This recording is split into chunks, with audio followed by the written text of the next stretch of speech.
Hi guys, welcome back to our channel Gynecologist. Many of my viewers requested me to make a video on pelvic floor anatomy and muscles of the perineum. So here I am back with a video on anatomy of perineum. So what do you mean by perineum? Perineum is a diamond shaped area between the thighs and it has boundaries that mirror those of the bony pelvic outlet. So I have made a separate video on the bony pelvis. You can go and check it out there. So the boundaries of the perineum are pubic symphysis, ischiopubic rami, ischial tuberosity, sacrotuberous ligaments posterior laterally and coccyx posteriorly. So this diamond shaped triangle is divided into two triangles, anterior triangle and posterior triangle, by an arbitrary line joining the two ischial tuberosities. This anterior triangle is also known as urogenital triangle and posterior triangle is known as anal triangle. In this video we are going to concentrate on this anterior urogenital triangle. So I made a schematic representation of this anterior triangle. Okay, so this anterior triangle is further divided into superficial space and deep space by a perineal membrane.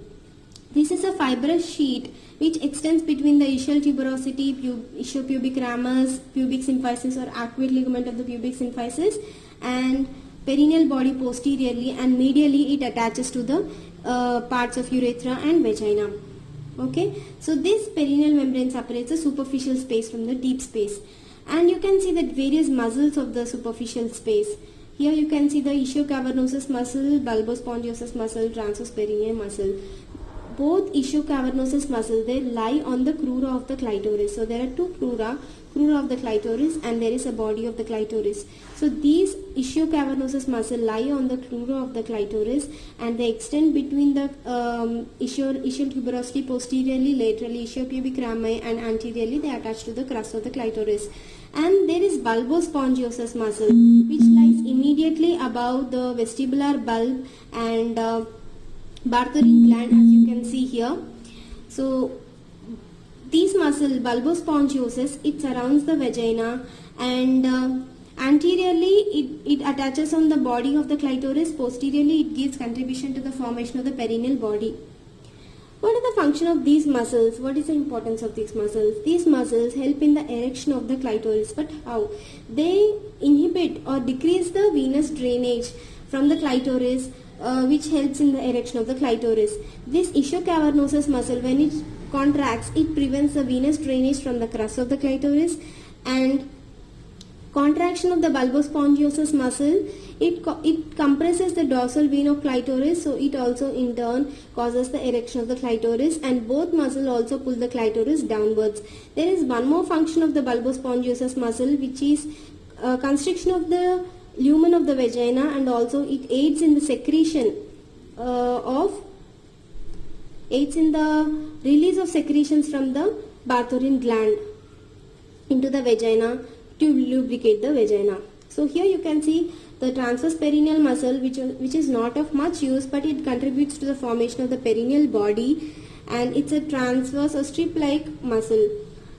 So this is regarding the contents of the anterior space, superficial space of anterior triangle. Over this there is a covering or one more membrane is there, that is Colles fascia. This Colles fascia, it just lies over all these muscles and contents of the superficial space, and the attachments are similar to that of the perineal membrane, which we have discussed right now, that is ischial tuberosity, ischiopubic rami, arcuate ligament, and medially to the urethra and part of vagina, and superficial transverse perineal muscles, and also the perineal membrane. So it forms a compartment.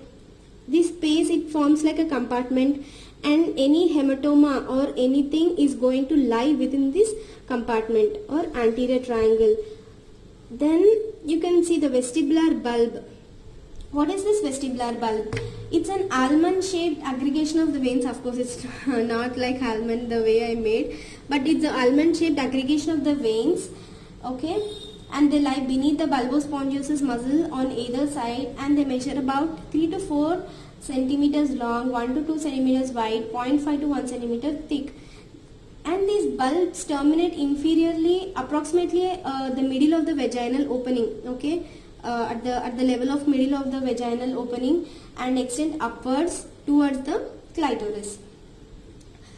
During childbirth, when there is a trauma or when you give an episiotomy, If these veins are damaged, they may lead to the formation of the hematoma, which is limited to the superficial space of anterior triangle.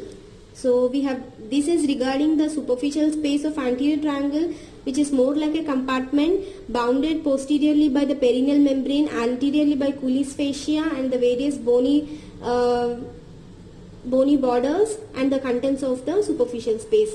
Unlike the superficial space, which is very confined, deep space is not like that. Deep space is continuous with the pelvic cavity inside. So when we remove the superficial transverse perineum muscle and lift the perineal membrane, you can see the deep transverse perineum muscle, and there are other contents of the deep space like part of the urethra, part of the vagina, and some important branches of the pudendal vessels and nerves. Okay, and the sphincter complex, urethral sphincter complex also lies in the deep space. And now it's important to discuss regarding the perineal body. What is the perineal body? It's a fibromuscular pyramidal mass, okay, formed in the midline at the junction of anterior and posterior triangles of the posterior triangles. It's also called as central tendon of the perineum, and it usually measures about 8 mm tall, 14 mm wide, 14 mm thick. What is the purpose of this central tendon of the perineum? It serves as a junction of various structures and it provides support to the perineum. During a normal vaginal delivery, episiotomy, or during second or third degree, fourth degree lacerations, this perineal body is damaged.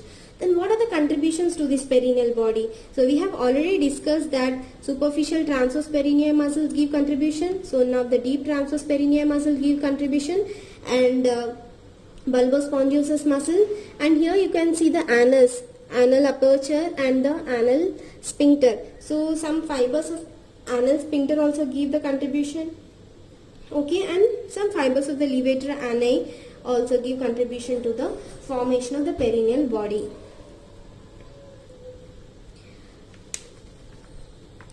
So now this is regarding the deep space and anterior space of the urogenital triangle. Finally, let us discuss the sphincter complex, urogenital sphincter complex. So I made, for example, this is urethra and this is vagina. Here you can see the sphincter urethrae, the black color muscle running around the urethra, which compresses, acts like a sphincter. So it is sphincter urethrae. And you can see the blue color muscle around both urethra as well as vagina. So this is ureterovaginal sphincter. It covers both urethra as well as vagina. So it is ureterovaginal sphincter. And there is one more muscle.